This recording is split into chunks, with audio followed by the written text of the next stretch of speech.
La Fédération de Russie se prépare à la guerre de manière définitive.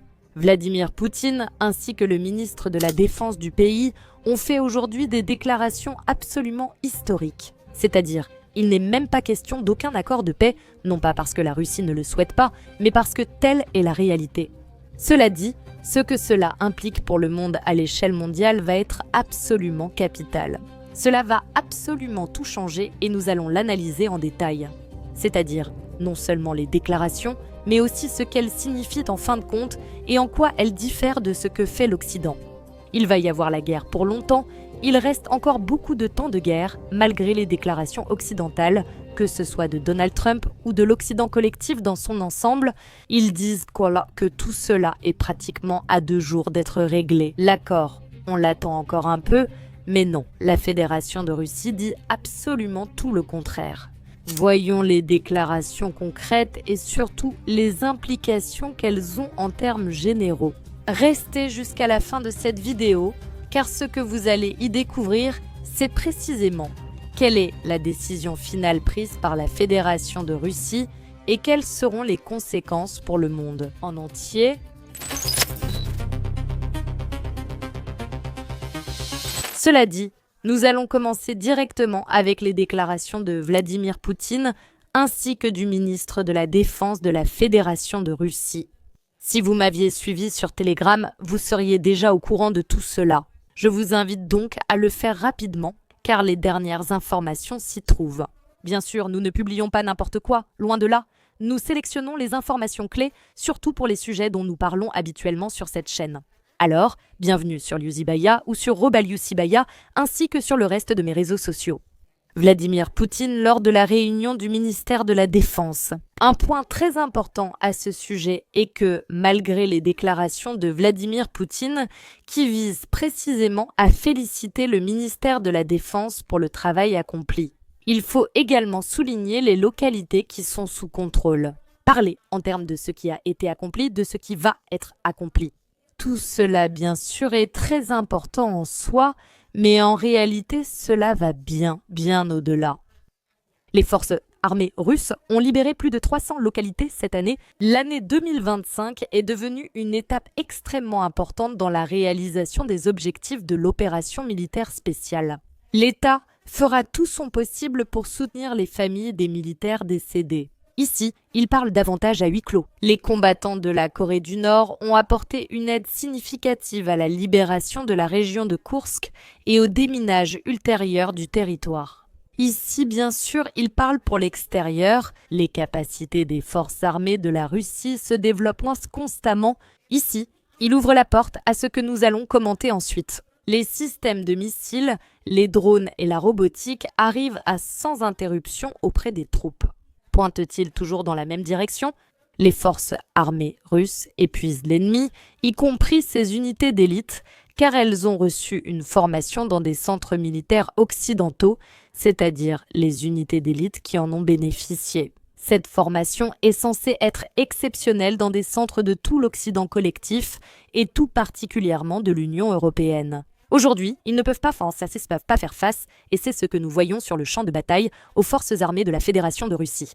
Permettez-moi une remarque en tant que correspondante de guerre. Ce n'est pas précisément parce qu'ils seraient de mauvais militaires, ni parce que la formation qu'ils ont reçue ne servirait à rien. Elle est parfois utile, parfois moins. Il faudrait examiner la spécificité de la question.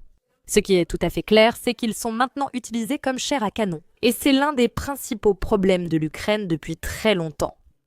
Fondamental. Ces déclarations de Vladimir Poutine indiquent la direction que prend la Fédération de Russie.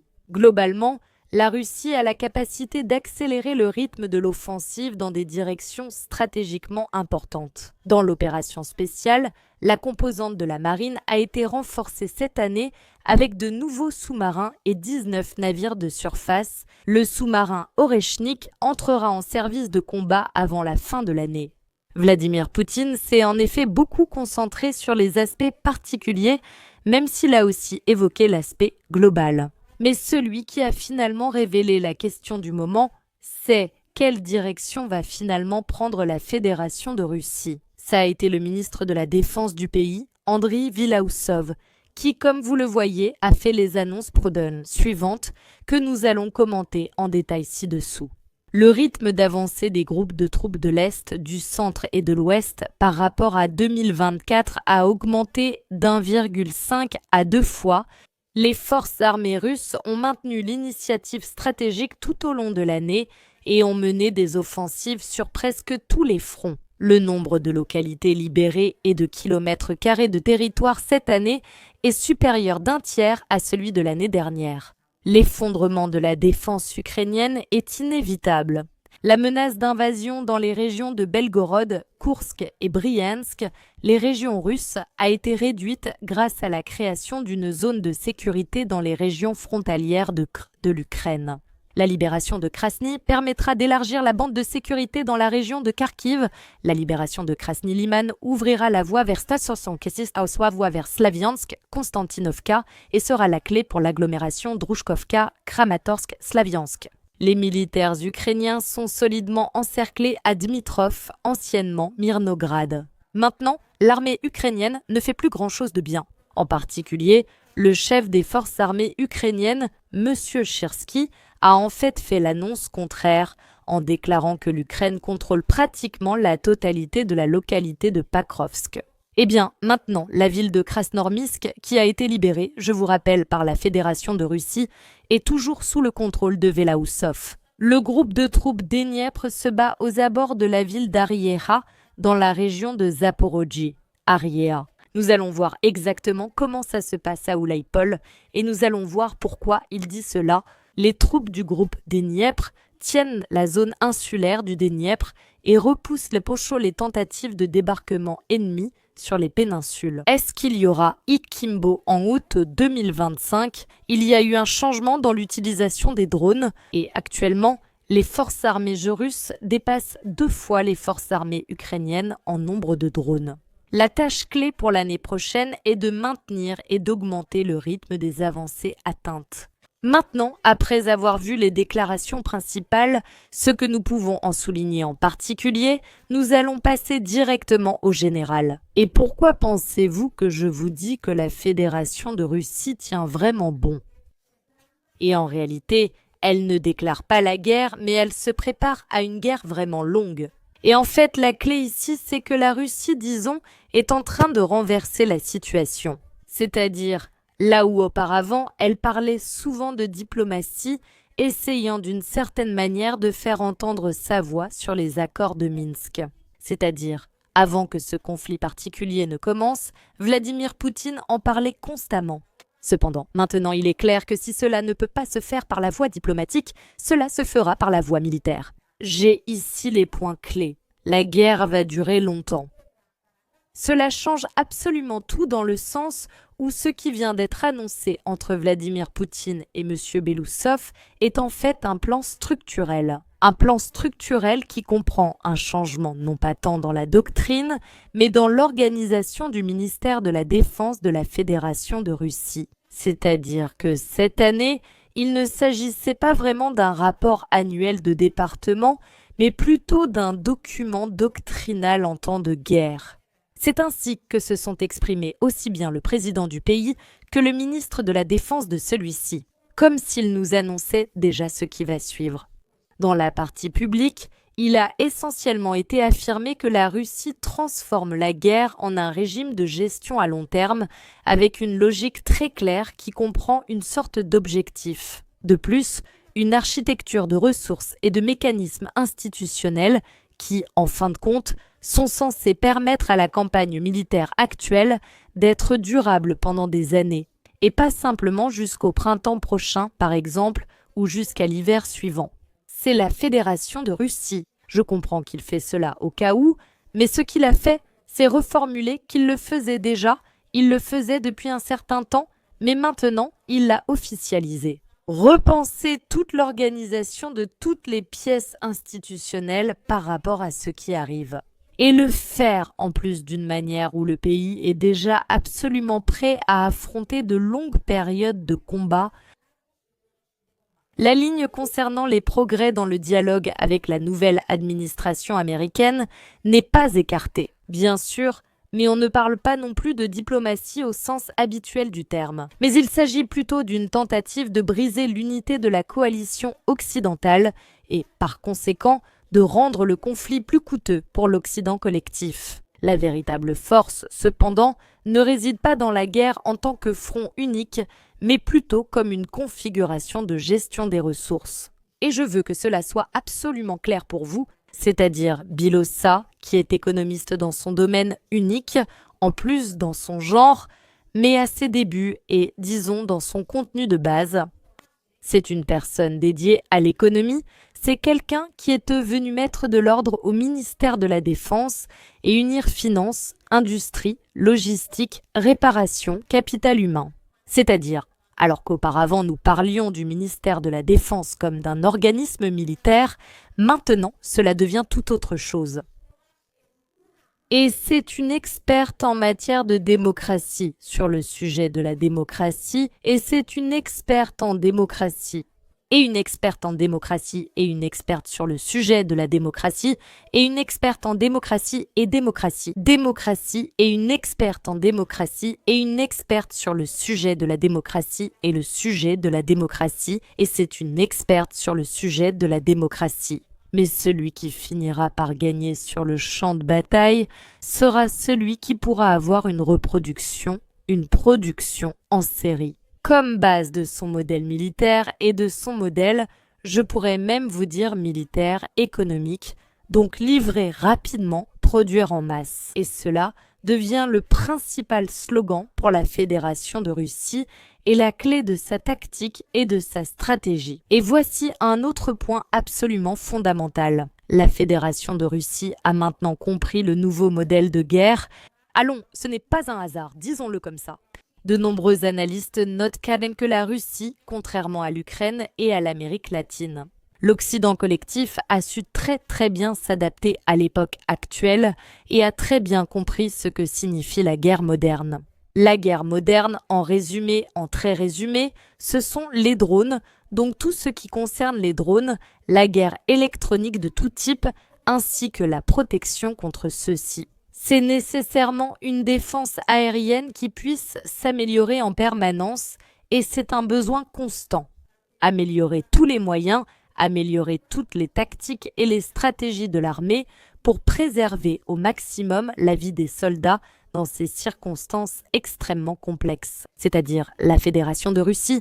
Ce qui change, c'est tout son modèle qui s'adapte de plus en plus. Et maintenant, elle l'a annoncé officiellement en ce qui concerne les bases de la guerre moderne. Et ici, ce qui est particulier, c'est que Belousov essaie d'adapter l'armée russe pour que les soldats, les succès sur le champ de bataille ne soient pas simplement une question de hasard, mais le résultat d'une parfaite coordination entre l'approvisionnement, l'application et la réparation. C'est-à-dire, il essaye de tout systématiser absolument.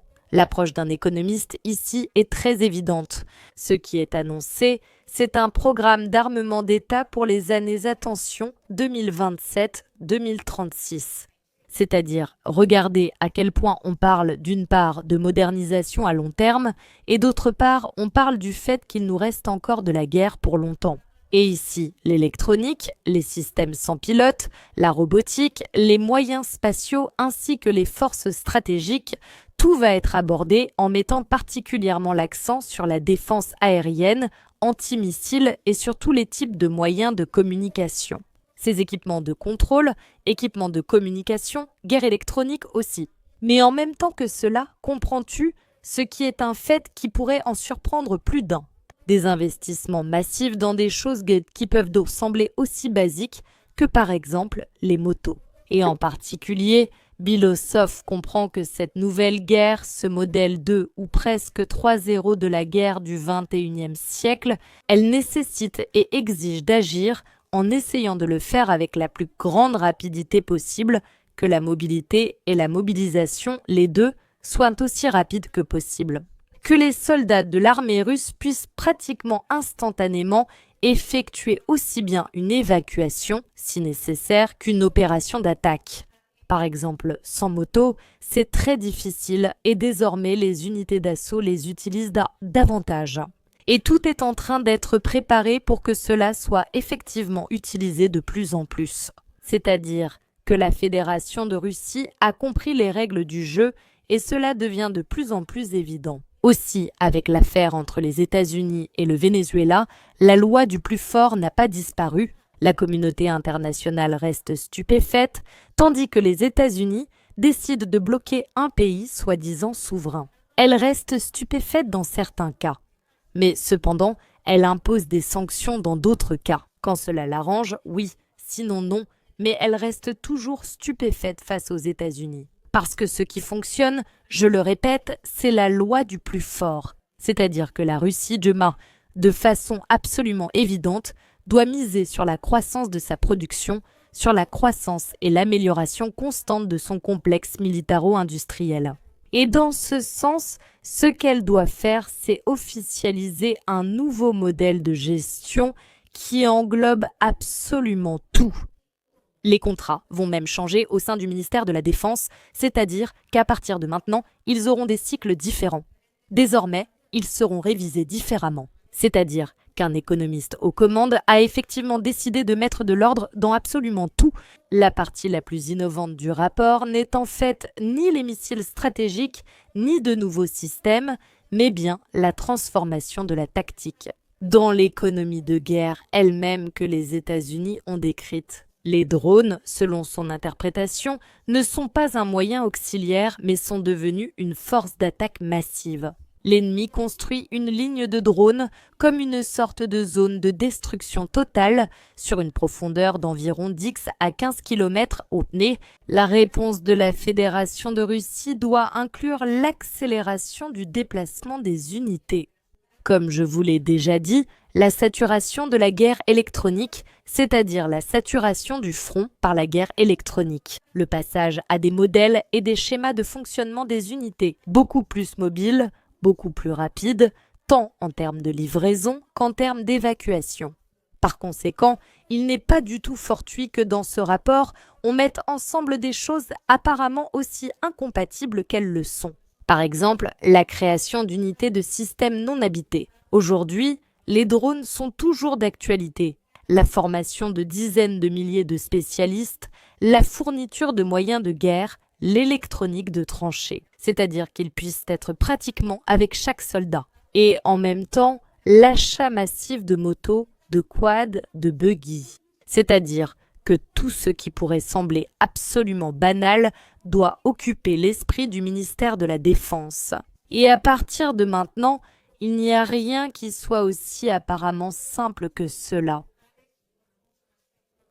Pour la création d'unités habitées, il ne s'agit pas que ce rapport mette ensemble des choses apparemment incompatibles, comme c'est le cas.